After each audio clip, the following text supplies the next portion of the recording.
आप मेरी दृष्टि में देवतुल्य हैं। जो इच्छा हो निसंकोच कहिए। मैं अपने सामर्थ्य में जो हो सकेगा भरपूर उसे करूँगा।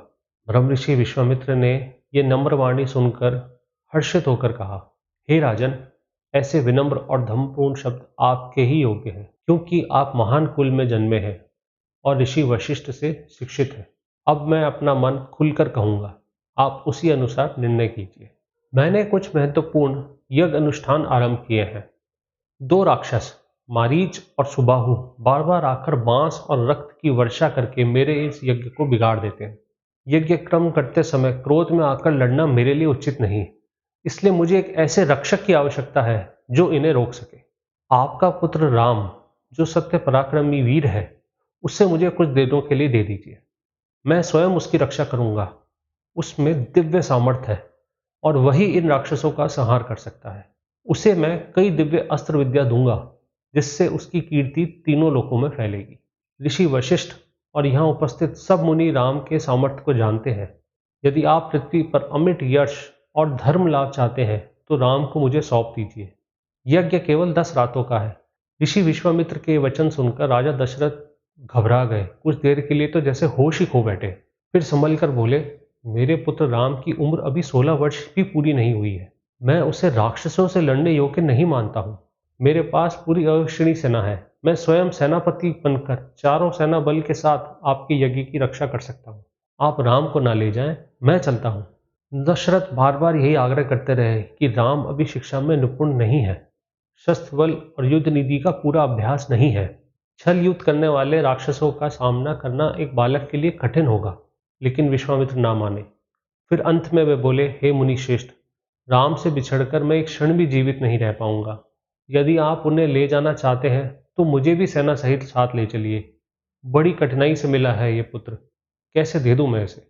इसके बाद भी जब ऋषि विश्वामित्र के चेहरे पर उन्होंने कोई बदलाव न देखा, तब राजा दशरथ ने पूछा, ये राक्षस कौन है, किसके पुत्र हैं, उनकी शक्ति कितनी है और उनका रक्षक कौन है।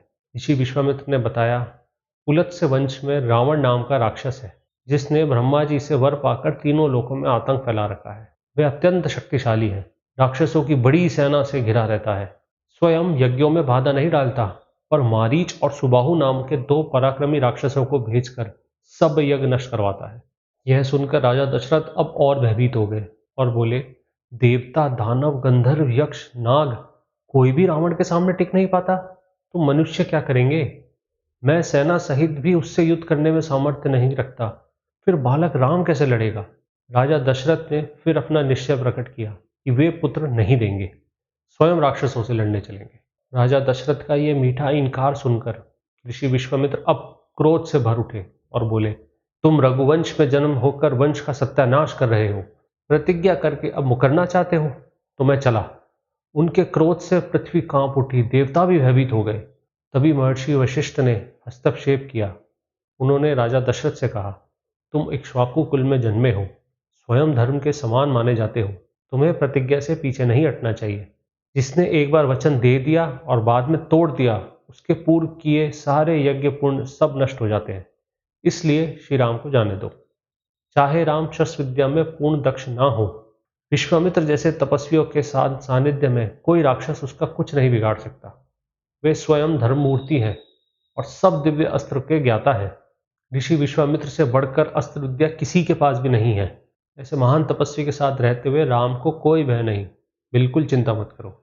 ऋषि वशिष्ठ की यह बात सुनकर राजा दशरथ ने प्रसन्न चित्त से राम और लक्ष्मण को बुलाया। ऋषि वशिष्ठ और अन्य पुरोहितों के आशीर्वाद उपरांत राजा दशरथ ने दोनों पुत्रों को ऋषि विश्वामित्र को सौंप दिया। ऋषि विश्वामित्र आगे, पीछे धनुष बाण धारण किए हुए श्री राम और लक्ष्मण उनके साथ अब चल पड़े। कुछ दूर जाकर सरयू नदी के दक्षिण तट पर उन्होंने विश्राम किया। वहां ऋषि विश्वामित्र ने राम से जल ग्रहण करवाया। बला और अति बला नामक की दो दिव्य विद्याएं भी दी, जिनके प्रभाव से उन्हें थकान, रोग और भूख प्यास का कष्ट खत्म हो गया। इन विद्या माताओं से समस्त विद्याओं की उत्पत्ति हुई है। इन्हें पाने के बाद तुम पराक्रम, सौभाग्य, दान, बुद्धि, धैर्य में तीनों लोगों में अतुल्य हो जाओगे। श्री राम ने प्रसन्नता से यह ज्ञान ग्रहण किया और रात वहीं सरयू किनारे बीती। अगले दिन कुछ आगे जाकर उन्होंने नदी पार की। पार करने के पश्चात उन्होंने एक भयानक वन देखा। झिंगुरों की आवाज, हिंसक जानवर और तरह तरह के वृक्षों से भरा हुआ ये घना जंगल। श्री राम ने पूछा, हे ऋषि, ये वन इतना उजड़ा और भयावह क्यों है? ऋषि विश्वामित्र ने बताया कि पहले यहाँ दो समृद्ध प्रदेश थे, मलद और करुष। फिर 1000 हाथियों के बल से संपन्न यक्षिणी ताड़का यहाँ जन्मी। वह बुद्धिमान सुंद की पत्नी है और उसका पुत्र मारीच इंद्र के समान पराक्रमी हुआ। यही ताड़का आजकल इन दोनों प्रदेशों को नष्ट करती, मार्ग रोकती और सबको आतंकित करती है। वह यहाँ से आधी योजन दूर रहती है। इसलिए तुम मेरे कहने से इस दुष्टा का संहार करो, ताकि ये क्षेत्र इस ताड़का नाम के कांटे से मुक्त हो सके। श्री राम ने पूछा, मैंने सुना है कि यक्षों की शक्ति बहुत अधिक नहीं होती, तो यह स्त्री सहस्त्र हाथियों का बल कैसे धारण करती है? फिर ऋषि विश्वामित्र ने ताड़का की उत्पत्ति बताई। पहले सुकेतु नाम के महायक्ष ने एक पुत्र न होने के कारण कठोर तप किया। प्रसन्न होकर ब्रह्मा जी ने उसे ताड़का नाम की एक रत्न समान कन्या दी और उसे 1000 हाथियों का बल भी वर में दिया। बाद में उसकी शादी सुंद से हुई और मारीच नामक पुत्र हुआ, जो आगे चलकर अगस्त्य ऋषि के श्राप से राक्षस बना। सुंद को जब अगस्त्य ऋषि ने श्राप से भस्म कर दिया, तो ताड़का और मारीच प्रतिशोध से भरे उनके पास गए। ऋषि अगस्त्य ने क्रोध में ताड़का को यह श्राप दिया कि तू अपना यह सुंदर रूप छोड़कर कुरूप, नरभक्षी और विकृत चेहरे वाली एक भयावह राक्षसी बन जाएगी। तब से वह पागल होकर इस क्षेत्र को नष्ट करती रहती है। ऋषि विश्वामित्र ने फिर कहा कि धरती, गौ, ब्राह्मणों के रक्षा के लिए इस अधर्मी प्राणियों का नाश करना राजधर्म है। तुम स्त्री हत्या की रूढ़ी से विचलित मत होना। श्री राम ने प्रणाम करके उत्तर दिया, पिता के आदेश और आपके वचनों की मर्यादा निभाने के लिए मैं यह दायित्व स्वीकार करता हूँ। देश और धर्म की रक्षा के लिए ताड़कावध करूंगा। उन्होंने अपने धनुष की प्रतिज्ञा चढ़ाकर ऐसा झनकार किया कि सारा वन गूंज उठा। धनुष ध्वनि सुनकर ताड़का चौंक उठी और इनकी ओर तेजी से दौड़ती हुई आई। ताड़का गरजती हुई इन पर टूट पड़ी, मानो बिजली गिरी हो, और श्री राम ने तत्काल बाण चलाकर उसका वध कर दिया।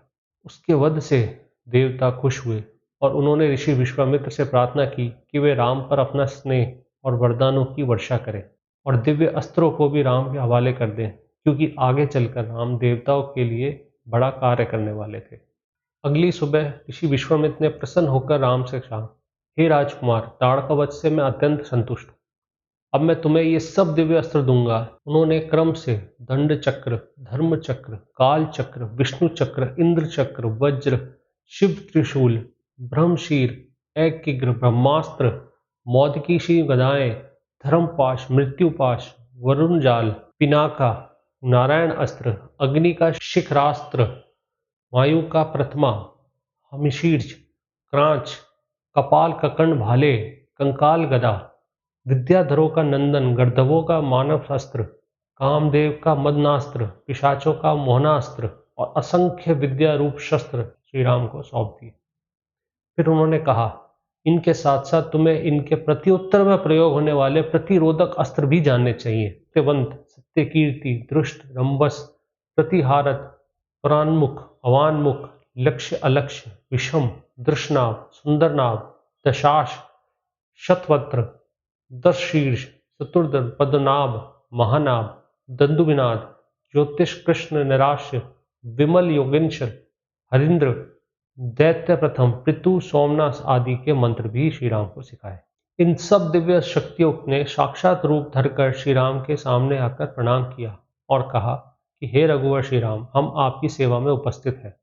श्री राम ने उनसे कहा, योग्य समय पर मेरी सहायता के लिए प्रकट होइएगा, अब मेरे अंतकरण में निवास करें। और वे सब अदृश्य होकर श्री राम के अंतकरण में चले गए। आगे बढ़ते हुए श्री राम ने दूर एक सुंदर उपवन और आश्रम देखा और पूछा, ये कौन सा पावन स्थान है और क्या यहीं वे यज्ञ भंग करने वाले राक्षस आते हैं? ऋषि विश्वामित्र ने कहा, यह वही सिद्ध आश्रम है जहाँ पहले श्री विष्णु ने वामन अवतार धारण कर बलि से 3 पैर की भूंगी मांगी थी और तीनों लोग पुनः इंद्र को सौंपे थे।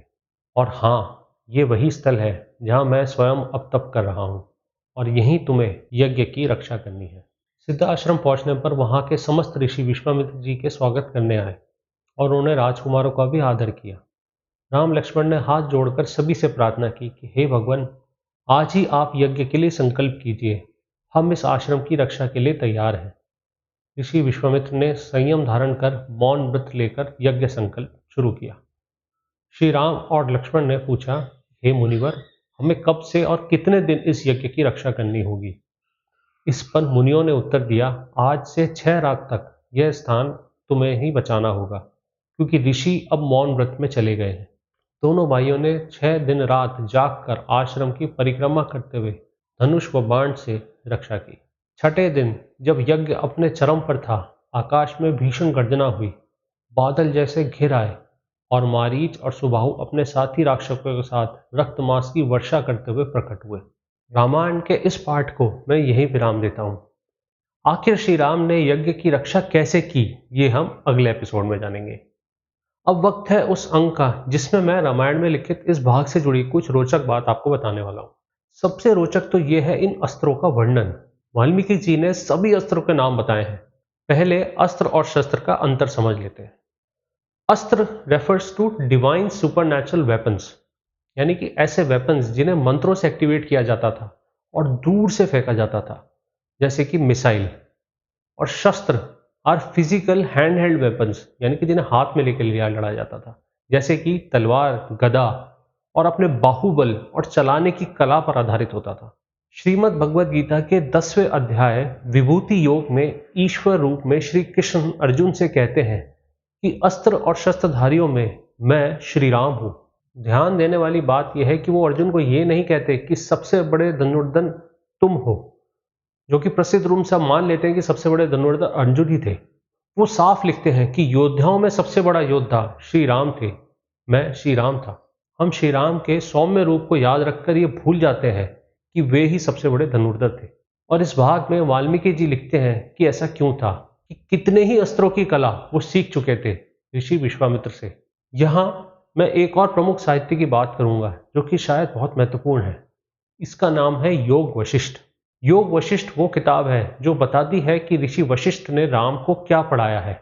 आजकल के पॉडकास्ट की तरह ये किताब एक डायलॉग के रूप में लिखी गई है, जिसमें श्री राम और ऋषि वशिष्ठ संवाद कर रहे हैं। उस किताब में लिखा है कि कैसे श्री राम एक बार सभी तीर्थों के दर्शन कर कर जब वापस आते हैं तो एकदम से मौन हो जाते हैं और जीवन का दुख और सच जान लेने के बाद सामाजिक इच्छाओं से वो एकदम वैराग्य में आ जाते हैं, कुछ भी करने से मना कर देते हैं। इसके बाद ऋषि वशिष्ठ उनके साथ बैठकर आपस में फिर एक चर्चा शुरू करते हैं और इसी चर्चा के द्वारा वो योग सिखाते हैं श्री राम को। जिसे रुचि हो वह किताब पढ़ सकता है। गीता प्रेस गोरखपुर एक हिंदी अनुवाद किताब प्रकाशित करता है योग वशिष्ठ की। चलिए इसी बात के साथ आज का मैं ये एपिसोड समाप्त करता हूँ। मेरा नाम है अक्षय कपूर। मुझे ध्यान से सुनने का बहुत बहुत धन्यवाद। जय हिंद, जय श्री राम।